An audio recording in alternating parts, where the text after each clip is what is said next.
우리의 삶을 양보하십시오. 갈라디아서 1장 16절. 양보하는 법. 챔버스는 하나님께 우리의 안방을 내어드리라고 말합니다.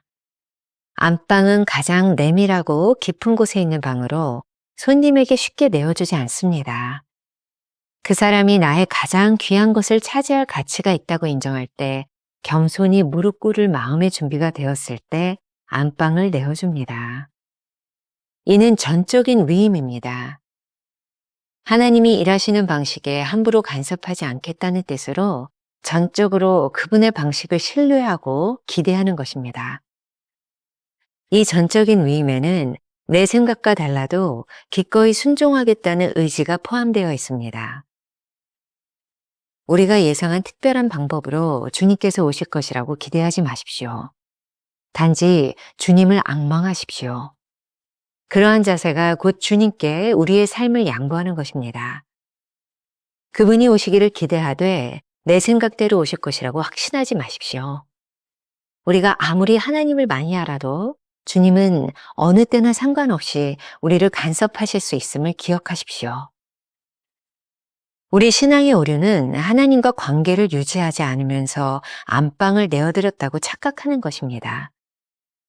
아무리 안방을 내어드려도 친밀한 관계가 없다면 그분은 우리에게 들어오지 않으십니다. 챔버스는 하나님이 사용하실 수 있도록 자신을 양보하는 방법을 제안합니다.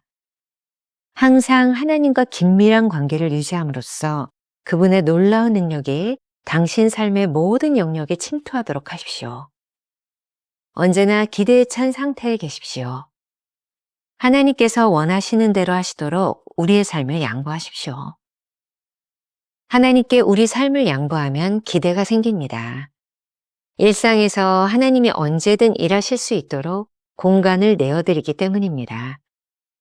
하나님과 가장 친밀할 때 성령님의 역사를 경험합니다. 성령님이 우리를 인도하실 때 샘솟는 자유와 생명력 있는 진리를 알게 됩니다.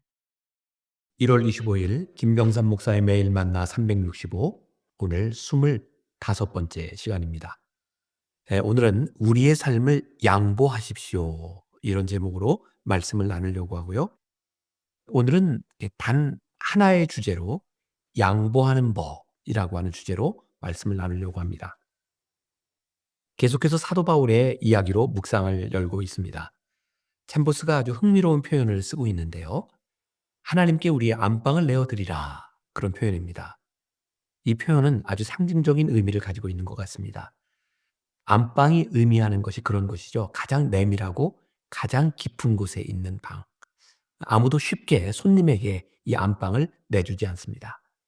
안방을 내주는 경우라면 그분에게 마땅히 나의 가장 귀한 것을 드릴 가치가 있을 때, 그것이 인정될 때 우리는 안방을 내어드릴 수 있겠죠. 또한 겸손히 무릎 꿇을 마음에 준비가 되어 있는 상태, 그때 우리는 안방을 내어드릴 수 있습니다. 다른 말로 표현하면 전적 위임, 우리가 많이 쓰는 말이죠. 전적 위임. 이 말의 뜻은 하나님이 일하시는 방식에 우리가 함부로 간섭하지 않겠다, 이런 의미고요.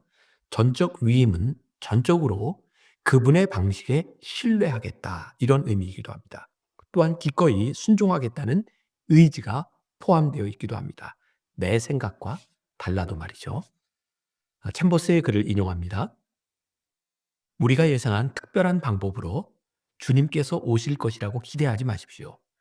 단지 주님을 앙망하십시오. 그러한 자세가 곧 주님께 우리의 삶을 양보하는 것입니다.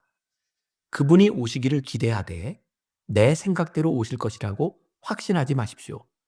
우리가 아무리 하나님을 많이 알아도 주님은 어느 때나 상관없이 우리를 간섭하실 수 있음을 기억하십시오. 우리 신앙의 오류가 이런 것이 있어요. 하나님과의 관계를 유지하지 않으면서 안방을 내어드렸다고 착각하는 경우죠. 아니, 우리가 아무리 안방을 내어드린다 해도 그분과의 친밀한 관계가 없으면 그분은 우리를 속에 들어오시지 않습니다. 챔버스의 말 가운데 이런 것이 있습니다. 하나님이 기뻐하실 때 언제라도 들어오실 수 있도록 심령의 사랑방을 마련해 주라. 요즘 얘기로 이렇게 물을 수 있을 것 같아요. 얼마나 친한데 하나님께서 우리들의 안방에 들어오신다고 할 때 물을 수 있는 질문, 얼마나 친한데? 창세기 18장에 보면 하나님께서 소돔과 고모라를 멸망시킬 계획을 아브라함에게 말씀하시는 장면이 나옵니다.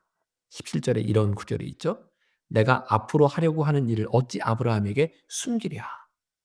하나님께서 아브라함에게 나타내셨어요. 그리고 조카 롯을 위해 중보하는 아브라함의 기도를 들으시고 그를 살려주시죠.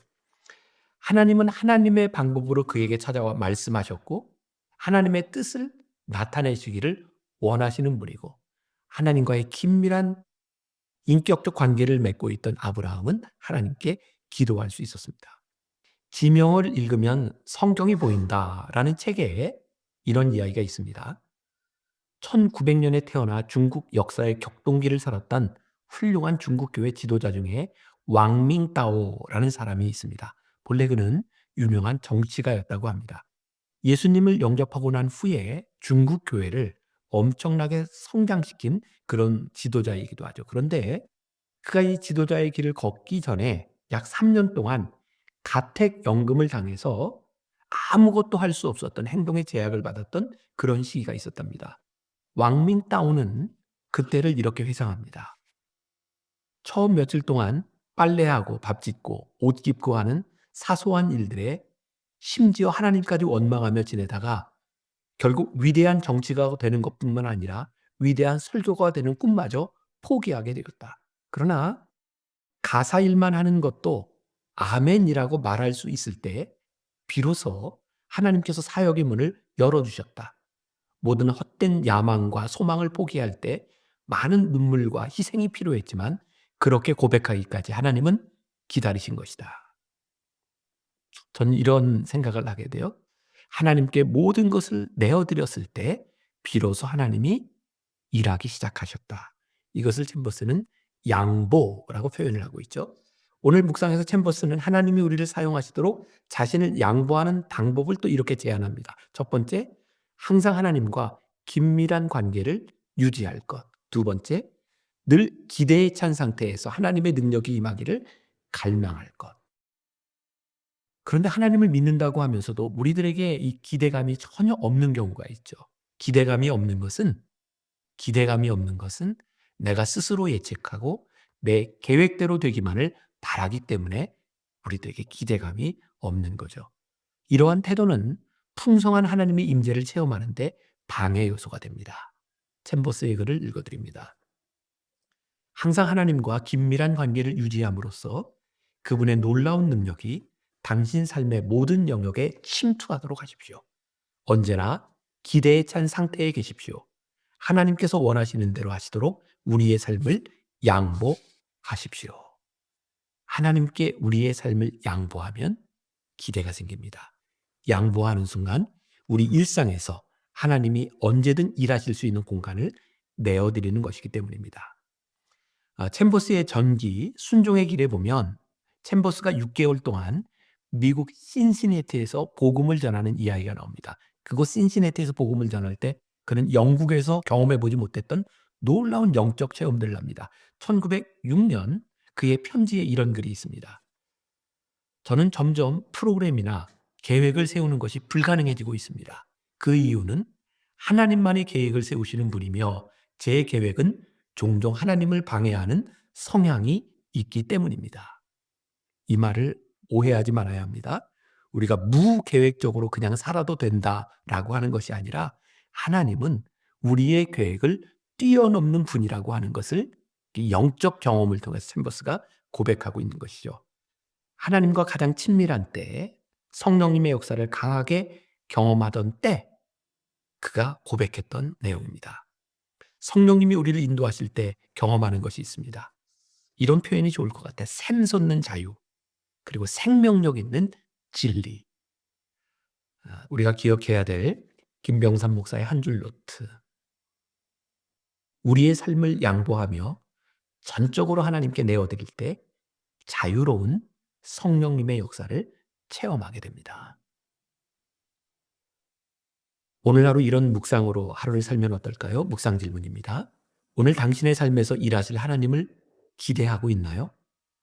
내 생각, 내 방법을 내려놓고 우리 인생에 개입하시는 하나님을 경험해 보면 어떨까요? 짧은 기도로 묵상을 마무리합니다. 사랑하는 하나님, 모든 것을 스스로 계획하며 살고 싶습니다. 제 자신의 운명의 주인이 되고 싶습니다.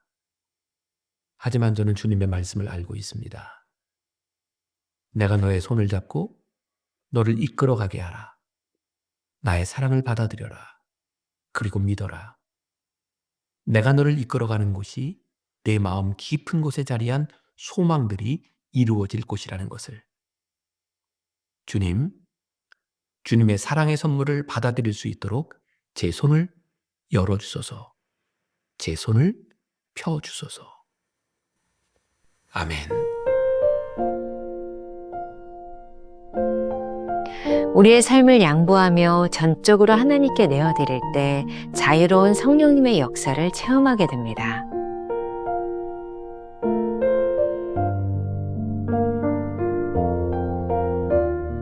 오늘 당신의 삶에서 일하실 하나님을 기대하고 있습니까? 내 생각, 내 방법을 내려놓고 우리 인생에 개입하시는 하나님을 경험해 봅시다.